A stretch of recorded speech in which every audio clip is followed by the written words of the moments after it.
The woman in the next seat suddenly leaned over my wife, grabbed the edge of her blanket, and yanked it as if she owned it. My wife froze, her eyes widening, whispering, "Excuse me." But the woman, this loud, smug Karen, lifted her chin and said, "You don't need this. The cabin is cold, and I paid more for my seat." She pulled again, harder this time, like she was claiming territory. I held the blanket tight, staring at her, but she didn't even blink. She pointed at my wife and shouted, "Flight attendant. He's harassing me and refusing to give me my blanket."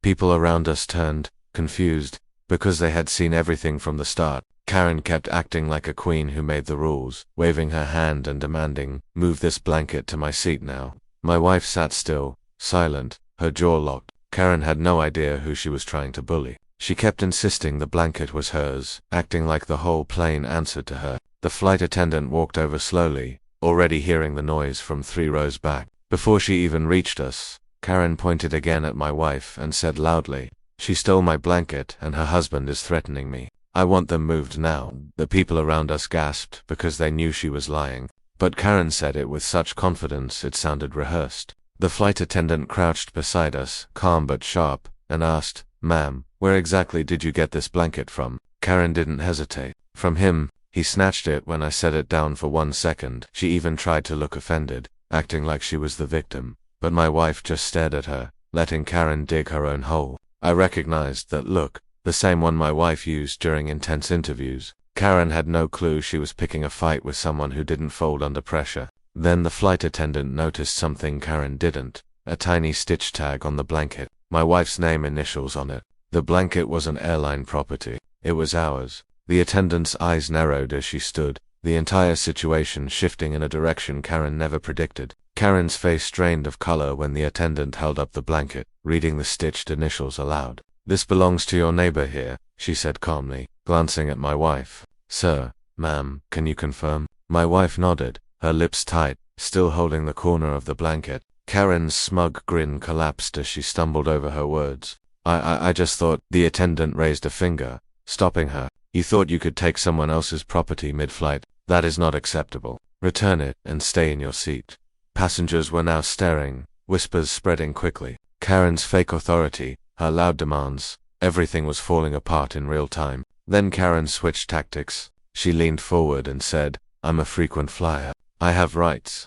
The attendant's expression hardened. "Your rights do not include harassing other passengers or taking their belongings. You have created a disturbance. I am reporting this."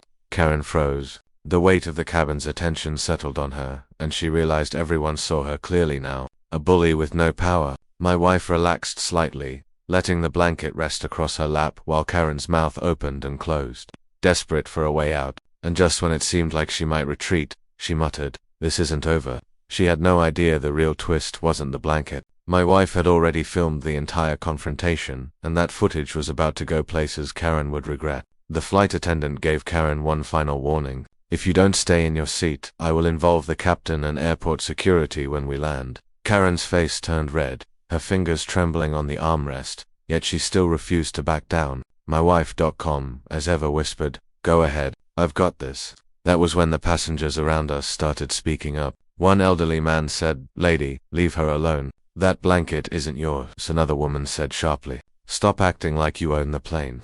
The murmurs grew louder, everyone turning toward Karen. Suddenly she looked small, trapped under the weight of her own behavior. Karen made one last desperate attempt. She reached for the blanket again. My wife pulled it back, steady and unshaken, and whispered, "Touch it again and it ends here." The flight attendant saw everything and with a sharp nod said, "I am documenting this. You will be held accountable." Karen froze, realizing her tantrum was now officially recorded. Her fake confidence was crumbling fast. Every eye on the plane was watching her unravel, and the tension felt heavy in the air. The real twist came when my wife finally smiled faintly and pulled out her phone. "This is going online," she said softly, showing the screen to the attendant. Karen's jaw dropped. Her own actions were about to be exposed far beyond this plane. The cabin erupted in quiet murmurs as everyone waited to see what she would do next. Karen's eyes darted around the cabin, panic creeping in. Passengers were all watching now, some shaking their heads, some whispering,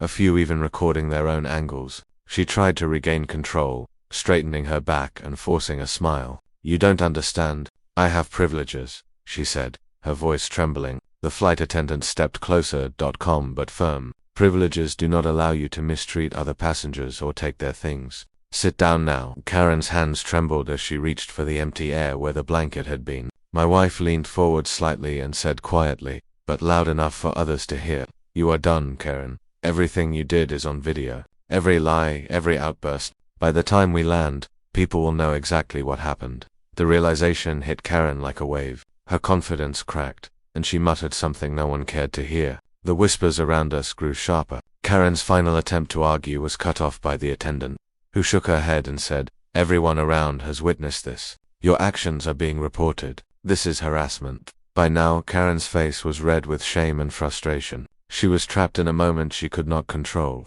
My wife leaned back, hugging the blanket, calm and victorious. The rest of the cabin understood they had just witnessed a complete public downfall without a single shove or threat. The quiet suspense lingered because the real twist was still coming. The video my wife recorded was about to reach far beyond the plane, and Karen had no idea the world would soon see her meltdown. Karen finally broke. Her voice cracked as she whispered, "Please don't post it. I didn't mean," but no one believed her. The flight attendant contacted the captain, and within minutes she returned with a firm decision. "When we land, security will escort you out first. You are temporarily banned from flying with us until this is reviewed."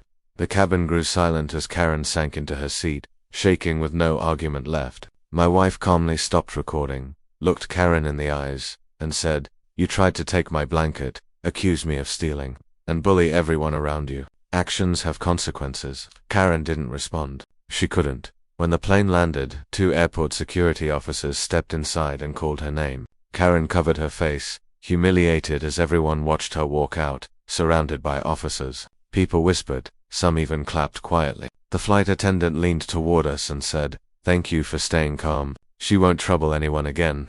My wife smiled, wrapping the blanket around her shoulders, and said, "Some people only learn when others are watching." As we walked off the plane, her phone buzzed. Thousands of notifications. The video had already gone viral. Karen wanted a blanket. She ended up with global attention instead. The end.